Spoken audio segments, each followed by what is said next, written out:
ইমাম হুসাইন রাদিয়াল্লাহু তাআলা আনহু কে কত মহব্বত করতেন। আমার নবী মসজিদে নববীতে রাসূলুল্লাহ ইমামতি করছেন, নামাজ আদায় করছেন, সালাত পড়ছেন, নামাজ আদায় করছেন। রাসূলুল্লাহ যখন রুকু থেকে সিজদার মধ্যে গেলেন, হঠাৎ করে মসজিদে নববীতে শিশু হুসাইন রাদিয়াল্লাহু তাআলা আনহু রাসূলুল্লাহর পিঠের মধ্যে উঠে গেলেন। আমার নবী সিজদা দেওয়া অবস্থায়, আমার নবী সিজদা দেওয়া অবস্থায়, আর উপর দিকে উপরের মধ্যে ইমাম হুসাইন রাদিয়াল্লাহু তাআলা আনহু।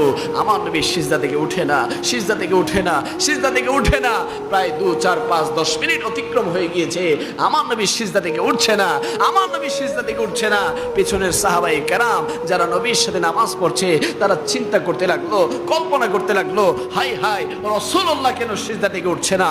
কি হয়েছে আমার নবীর, কি হয়েছে আমার নবী কেন সিজদা থেকে উঠছে না? যখন ইমাম হোসেন রাদিয়াল্লাহু তাআলা আনহু পীঠ থেকে নামলেন, সাথে সাথে আমার নবী সিজদা থেকে উঠলেন। যখন সালাম ফিরালেন নামাজ শেষে, সাহাবায়ে কেরামরা বলতে লাগলেন, ইয়া রাসূলুল্লাহ, আজ এত লম্বা সিজদা আপনি কেন দিয়েছেন? আপনি তো সাধারণত 3 তাসবিহ, 5 তাসবিহ, 7 তাসবিহ, 9 তাসবিহ, 11 তাসবিহ পরিমাণ আপনি নামাজের মধ্যে জামাত সহকারে যখন নামাজ আদায় করেন আপনি এইটুকু পরিমাণ আপনি সিজদা দেন, কিন্তু আজ দীর্ঘ সময় ধরে আপনি কেন সিজদা দিয়েছেন? রাসূলুল্লাহ সাল্লাল্লাহু আলাইহি ওয়াসাল্লাম বলতে লাগলো, ও সাহাবীরা, তোমরা তো দেখো নাই আমার পিঠের মধ্যে কে ছিল? আমি যখন সিজদার মধ্যে গিয়েছি আমার পিঠের মধ্যে আমার কলিজার টুকরা হুসাইন উঠেছিল।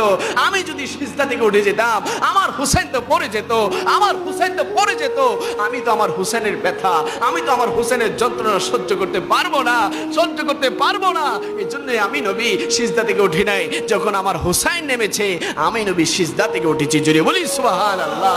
ইয়া রাসূলুল্লাহ, ইয়া হাবিবাল্লাহ, যেই হুসাইনের সওয়ারি আপনি হয়ে যান, যেই হুসাইন আপনার পিঠ থেকে পড়ে গেলে ব্যথা পেলে আপনি কষ্ট পাবেন, এই জন্য সিজদাকে আপনি লম্বা করছেন। ওই হুসাইনকে তো কারবালার জমিনে ইয়াজিদের বাহিনীরা টুকরো টুকরো করেছে, কতল করেছে, শিরোচ্ছেদ করেছে।